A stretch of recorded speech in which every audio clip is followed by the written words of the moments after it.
ॐ श्री धन्वन्तरये नमः। आदिदेवं सुरासुरैर्वन्दितपादपद्मं लोके जरायुर्भयमृत्युनाशं दातारमीशं विविधौषधीनां धन्वन्तरिं रमानाथं सर्वरोगनिवारकम् आयुर्वेदप्रवक्तारं वन्दे पीयूषदायकम्।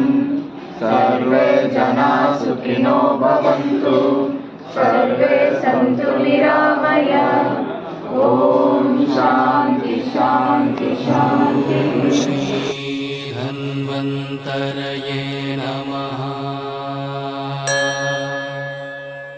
ॐ श्री धन्वन्तरये